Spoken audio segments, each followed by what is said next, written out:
Good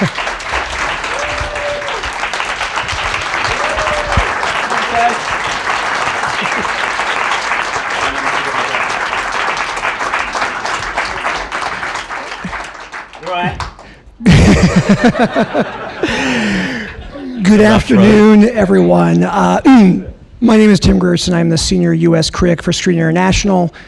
And of course, with me is the star and the executive producer of Chronic, Mr. Tim Roth.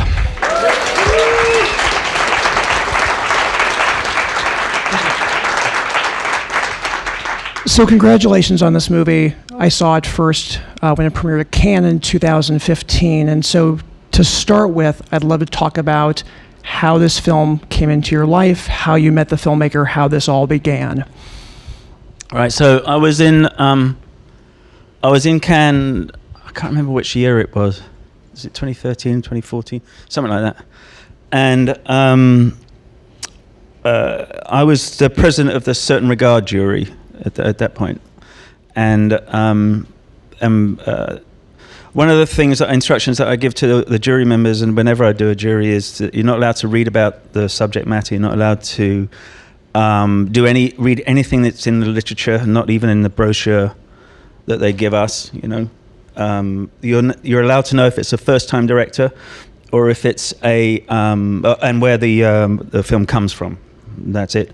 So one of the films that we were seeing was a film called After Lucia, Después de Lucia, which is Michel's second film, and we filed in and we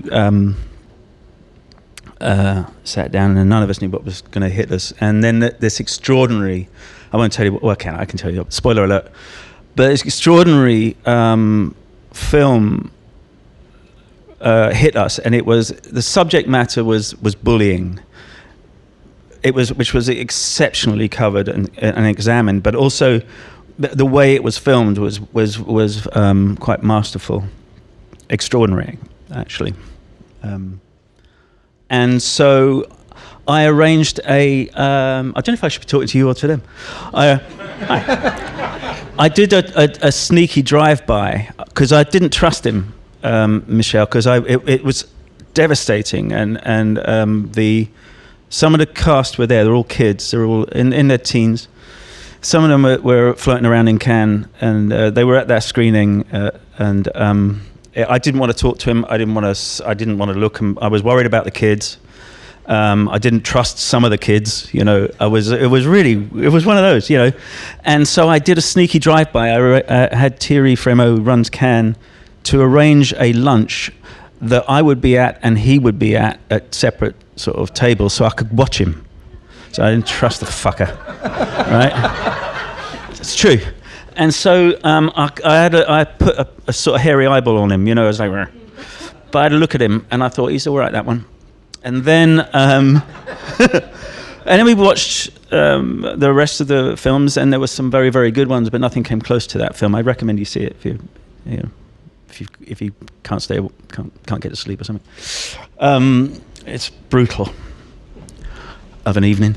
Anyway, and then we gave him the award, and then afterwards I had this little thing called Club Tim, which I have in Cannes, which is behind in a hotel after the restaurant's closed, and no one can get in there, so you can't get harassed or anything, and you can sit and meet filmmakers, and Thierry would come by, and filmmakers would come by, and people come and go, and I got him over and I asked him, what are you doing next? And he told me he wanted to do a film about a palliative nurse, hospice nurse, because his grandmother had recently died and he'd become interested in the nurse that had dealt with her.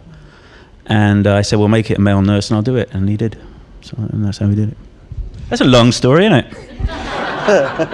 I'm always looking for a job. That's really what it's about. Yeah.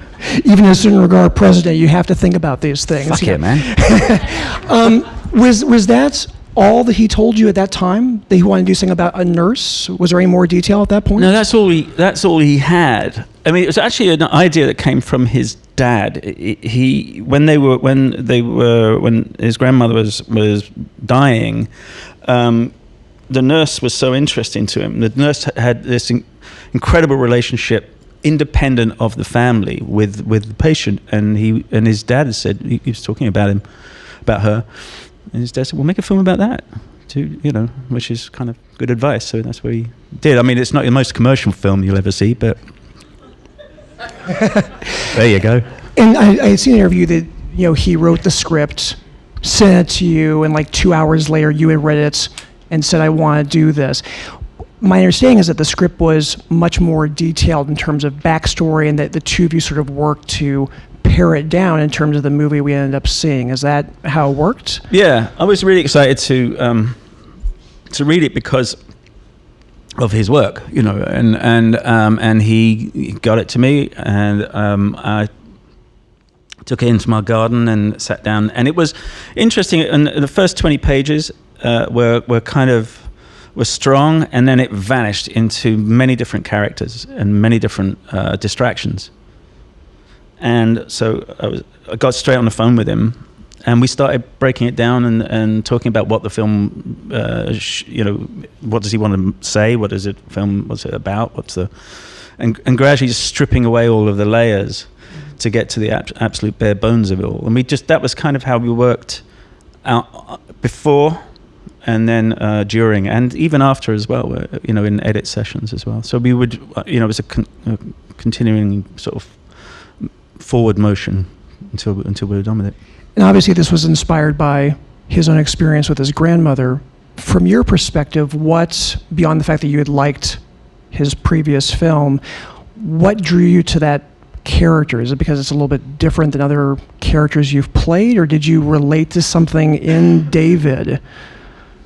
No, I just wanted to work with him. It was really that. And then once you've said that, and once he's on board with it, then you have to peel away all the layers, and all of that came later. But it just came out of it. There's a particular way that he shoots that I find intriguing, and I wanted to be in the middle of that and find out what that felt like. I'm curious if this is what you mean, because the first time I saw this film, what I was so struck by is just how naturalistic the whole thing seems. I mean, in interviews, both you and Michelle have been asked, so are these people actually suffering from these diseases? And no, these are all actors who are playing the different characters in the three segments of the movie. In terms of the way that he shoots, it seems like a lot of times he keeps the camera back and just lets you and whoever you're working alongside just kind of play out the scene as casually and naturally as possible. Is that what drew you in terms of the way that he works or his style? That's a way that we developed of working. When he was with, and after Lucia, there's a couple of things that he pulls off in that, technically. I don't know. I didn't know how he did it. I do now, but remarkable pieces of filmmaking, very clever stuff. I didn't know. Some of them were actors and some of them weren't, and so forth. It was a I suppose it was a choice.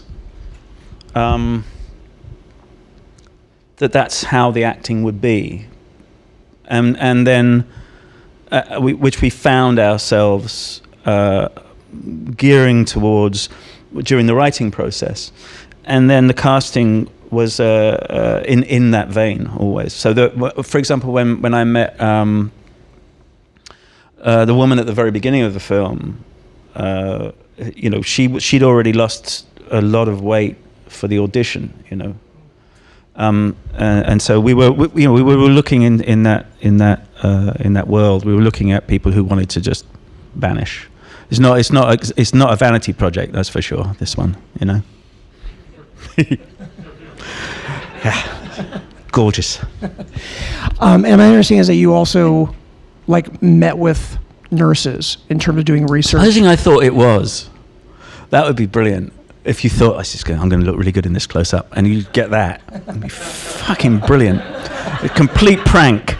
You pulled a fast one on me. Sorry, go ahead.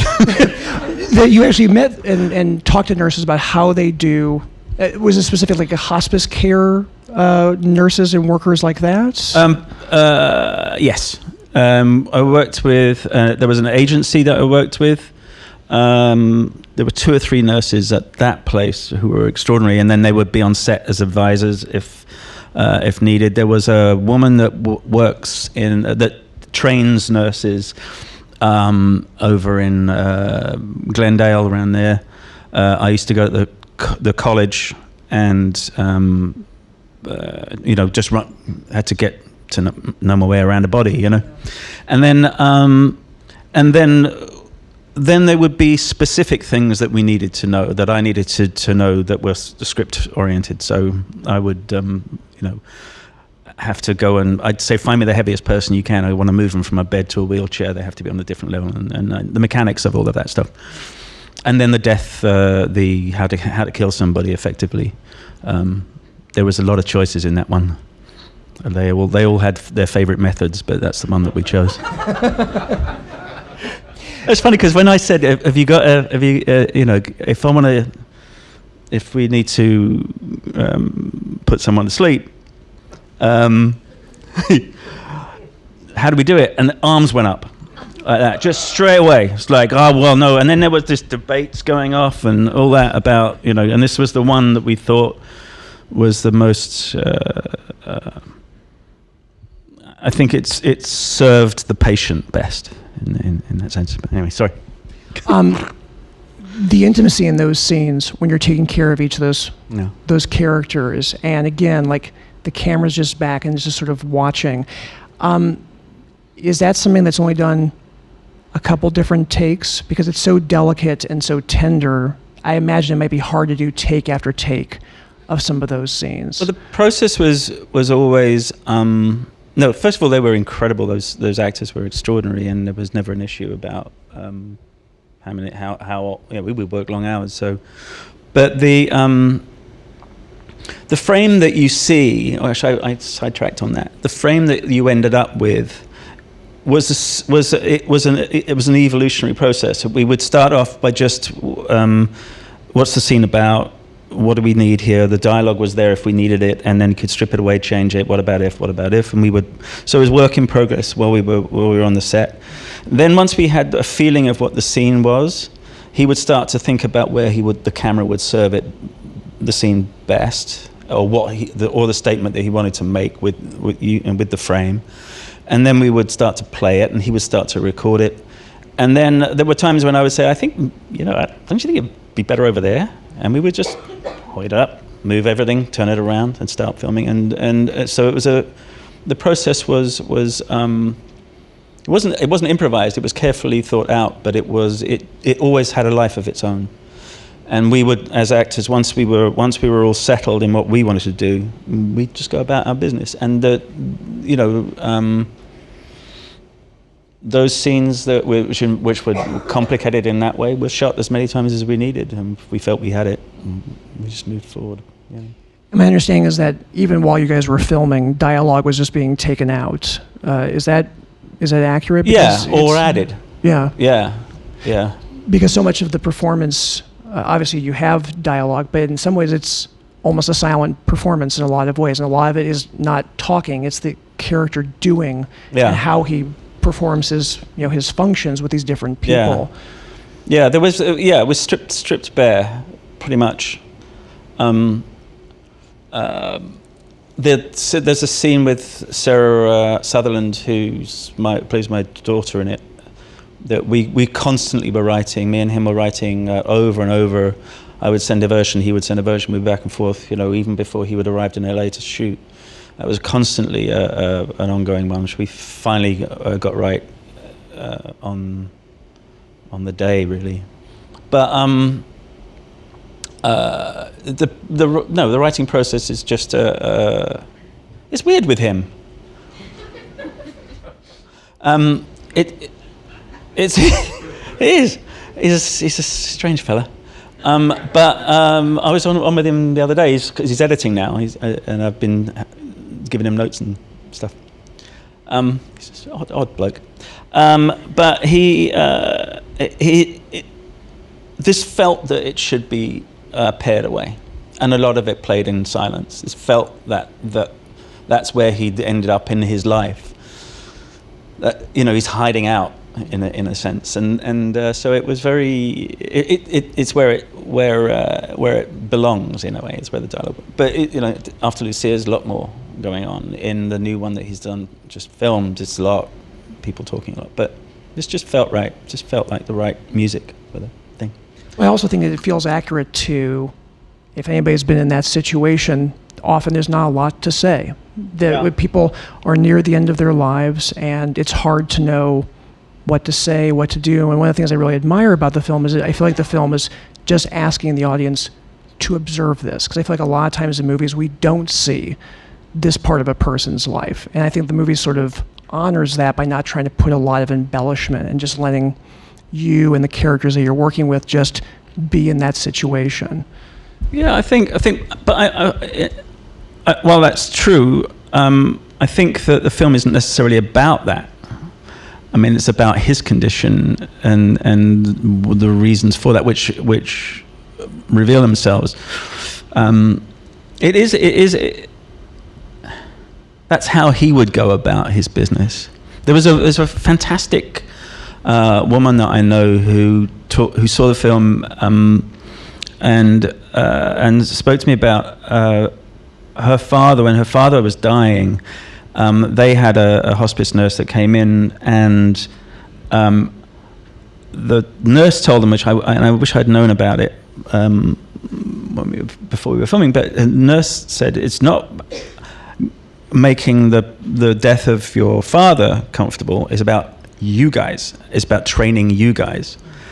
And she said that she was taught to discuss one of the last taboos, which was openly discussed with her father, the end of his life. And it was a 6-month process, and she said that the time he died in her arms, in bed, and said that the time that she spent with him, that was the best 6 months that they'd ever had. They had this extraordinary bond. But that's not this story, but there are many different versions of those guys out there, women, men.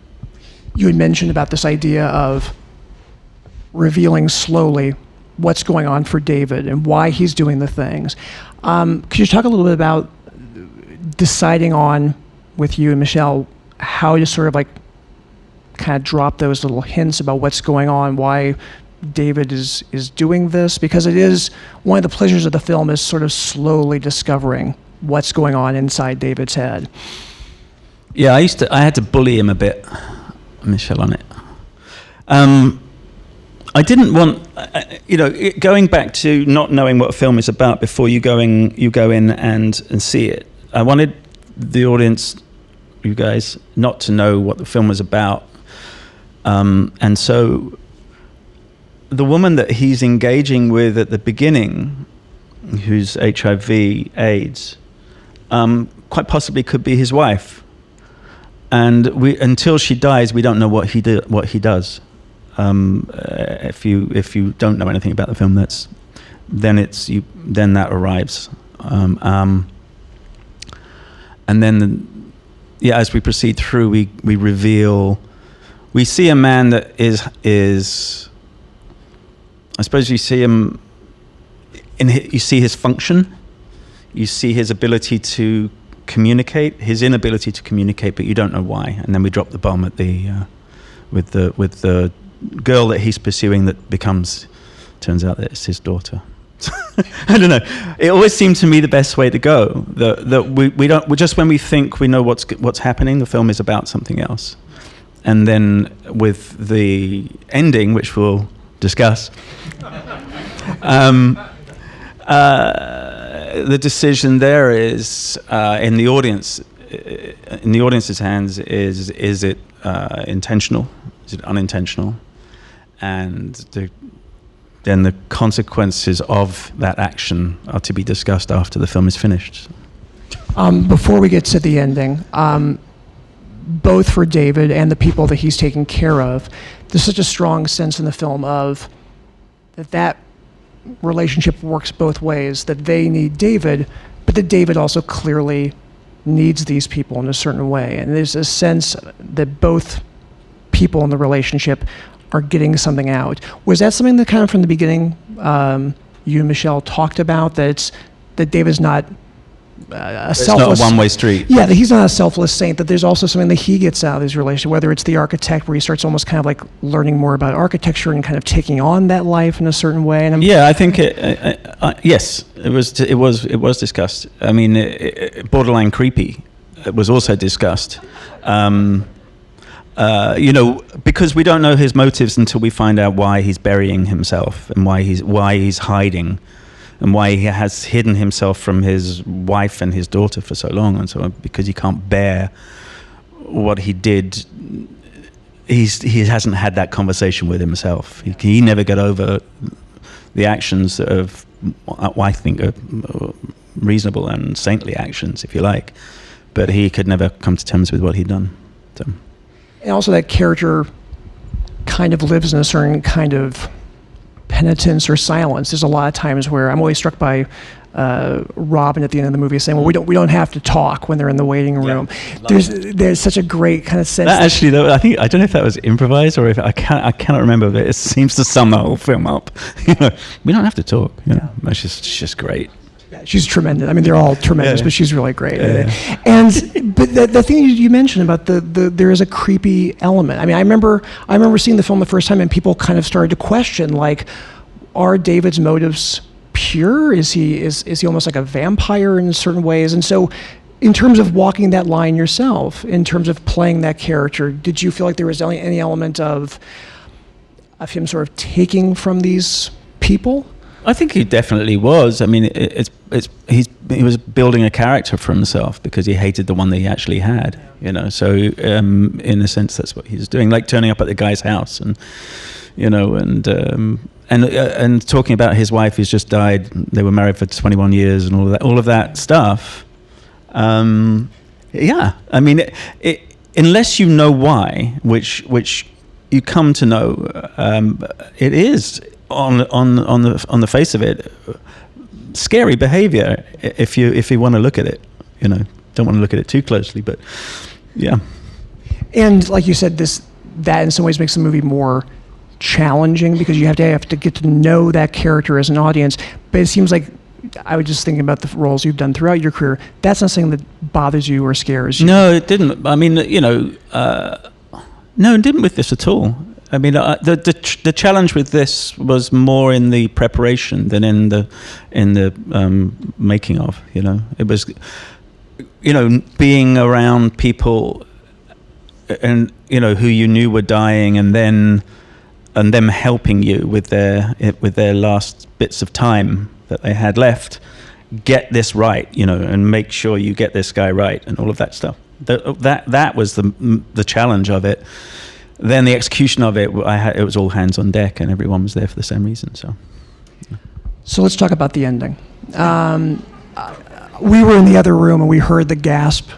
And I have to say that when I saw it at Cannes, I don't know if people told you, but at that first screening at Cannes, people gasped as well. And was that ending always the ending when you read the script originally? No, and that changed over many iterations of the script, and during the editing process and the filming of it. So, but for me, it was always the ending. Once, even in script form, once we settled on a screenplay, it seemed to be that we couldn't push past that moment. I mean, and we did. We shot it. We shot stuff. We put it in. He edited it around it, and all that. And then eventually it had to go. And he was terrified. Michelle was terrified. But there's a reason for it.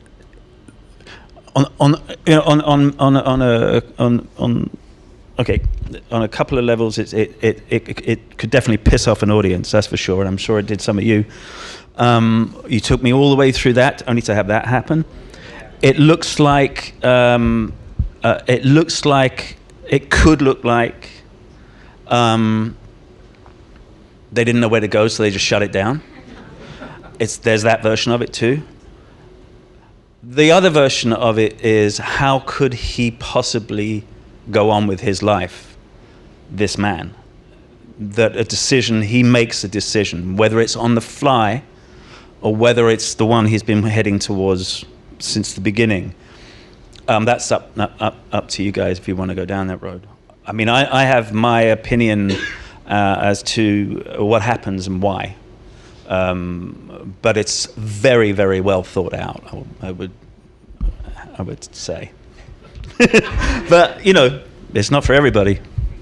I'm sure the audience, I know I would love to hear, because I've been thinking about the ending of this movie for the last year and a half, and this ending I love. I love this ending, and so I would love to know, in terms of what that ending is about. He stops. He decides to cease. He decides that he cannot bear it anymore, and it's an incredible. On the one hand, I find it to be a very. It's complicated when you start to pick it apart. He kills himself. I mean, and it was. If you know, you don't have to go back and look at it, but he's seeing the car coming. So it is an absolute act of a premeditated act. So you buckle backwards from that, and then he's got a daughter. There are people in his life. And he's possibly ruining their lives too. So this is a man that's looked after all these people, but he can't look after himself. He can't keep himself going. What happens to the people in the car? What happens to their journey? What happens to their lives? It's an incredibly selfish act, as well as a very sad and desperate act. It has so many different layers to it. I think it's an extraordinary way to end this story. For me, it's the only way to end the story, and it always was, you know. But on the surface, when you look at the film and you've gone down this very difficult road, and probably unpleasant for some people, boring for others, road, you go down this road, and to have that happen, that's where you can divide an audience. That's why I think it's so good, to be honest. Let's open up to the audience if there are any questions. If you just raise your hand if you have any questions for... Yes? How did you shoot that last scene? So the question is, how did you actually shoot that last scene? So, interesting, you should say that. There's a scene in After Lucia that I asked exactly the same question of him, and he told me. I was like, oh shit, why didn't I think of that? And that's where he's clever. He's very, very clever. On that, it's a much more straightforward situation, it was just fucking exhausting, which was a four-wheeler on the sidewalk with a lot of air out of the tires, a steady cam in a frame on the scaff frame and all of that stuff, pulling. The idea was to run until you bored the audience, and we'd set that up. various, and God, it was exhausting. But we did, I think we even had another one in there somewhere which we got rid of. We figured we might just have the timing right. And it's the rhythm and the monotony of that man. That's where he's anyway. So we just did that, and then they pull out ahead, and I stopped, and then it was a digital replacement, and then I think you see the car just drift into a frame or something. I don't know. Yes, sir. The other one was much better, but I'm not going to tell you that one. What about the pending lawsuit? Because he was going to be sued, for the sexual harassment. Oh yeah. So the question is about the pending lawsuit in terms of, was that part of the decision to kill himself? No, but it can be. It can quite easily. It is something that happens a lot to nurses. I've spoken to them about that a lot, where the families get disgruntled because the relationship between the nurse and the patient becomes something other than they have themselves, and it can get it's very dicey out there. And you had the porn in there too. And the guys, got the porn going on. Porn is a thing that it comes up frequently, and prostitutes is a thing that comes up frequently. Nurses getting in prostitutes for patients and stuff. Yes, sir. I have a question for a dear friend of mine, Felicia Fowler Alexander. She's recovering from surgery and she can't be here, and she asked me to ask you this question. What is it like as a young and less experienced actor to take on a challenging role of the tortured artist in Vincent and Theo for a legendary director like Robert Altman? So the question was, earlier in your career, working with someone like Robert Altman, playing this tortured artist in Vincent and Theo, what was that experience like? For me, it was like going to the prom. You know, it was the best fucking party ever. And it was also my dad's favorite painter. So, and I went to art college before as an actor. So it was you know. And then I got to work with Altman, and we worked in a similar way as Michel, whereas we would improvise everything that we were in. We would hone it down, and he would start shooting it. And by the end of it, you know, it was like, where do you want the camera? You know. But it was a great experience because it got me here, you know, got me to the States. There's a side note. She wanted you to know that when she was attending film school, that your picture was next to her bed in the dorm the entire time. It's a little strange, that one. It's a little dodgy, that one. Yes, sir. Sir, you in the back, yes. Thanks, man.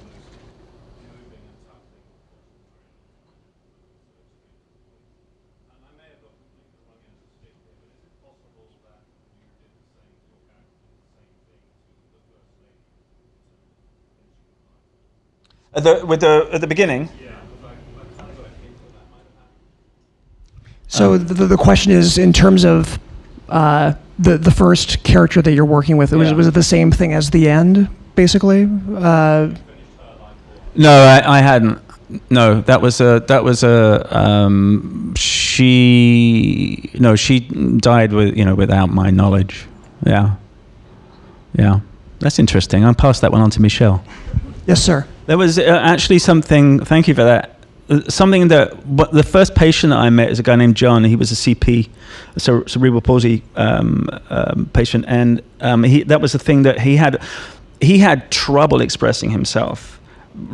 You know, it was but he had, give it some time and you can figure it out, you know, and it was one of the things that he was quite insistent on, that he said, you know, they listen to me. You know, and the whole talking across people is actually something quite common that the families do and can be trained out of if the time is taken with the family, which is kind of what I was alluding to before. But I'm glad you got that right. I'm glad you felt that we did that right. Thanks. Yeah, just really fast, the comment was just simply that you and the cast got that right in terms of the talking around the person. And you've talked about this a little bit before in our conversation, but I want to bring this up again, this idea of that's not just David and the patient, it's David, the patient, and the family, and working on that. And is that something that nurses have to kind of, because not just the medicine, but in some ways there's a certain amount of interpersonal skills that those people kind of need in terms of how to interact with all those different parties. But it's one of those things that does not often come up in conversation, because by the time that they enter into the room, I mean, I spent some time with people who teach, you know, those guys. The difficulty is, by the time they walk through the door, the condition of those people, the surrounding family members, is what it is. You know, and you can. It's pretty hard for most of them to be able to improvise around that. Some of the nurses that I met are incredible at it. The carers I met they're fast on their feet. Those guys, but some are not. You know, and they get assigned, and then they're in, and there's no real module for that. But it is the communication with the family and the way, and teaching the family to communicate with the person that they love or don't love, actually, who is quite frankly could be completely annoying to them. That part of the conversation is rarer, and that's why what you said, I think that's very. I'm glad we got that right, because Michel did see that, and he did put that, and that element is well and truly buried in the film of how these people communicate around the people that they're supposedly loving or caring for or whatever. So, Yes, sir, right there. I found it so interesting. There was a point in the film which I thought that really defined David's character was when he's killing her and he's screaming out at you, and then it's another one. But yet you're killing her. She's not at risk of getting an infection. But I just wanted to know your choice behind that. I just found it. So the question is that when that character is actually assisting in killing her, he's still very meticulous about being with all the tubes and like that, in terms of making sure everything is clean and like that. So in terms of that as an actor playing that character, the choice there. well, funny you should mention that. It's the nurse who came up with that solution to that particular problem, insisted on it, supervised it, insisted on it, and said, it is in the habit of your character that this is how it goes. That is the method. You would be that. You would take that. I was like, well, it's gonna fucking die. So I mean, you know, idiot. So it's in, and those were the daily lessons that you kind of learned, in the process of building the character, really. So that when we came to do it, she was on the set, and she couldn't get in the room. It's in the bedroom there, and the plastic bag was brutal for me. And it was like, get your business done, and you get in the car, and you drive away. It's that kind of time, or whatever it was that we did. But anyhow, she was watching on a monitor in the next room, and every time I came out after doing a take, she was just weeping, absolute buckets. So it had a connection, and it's absolutely how you would do it, by the way.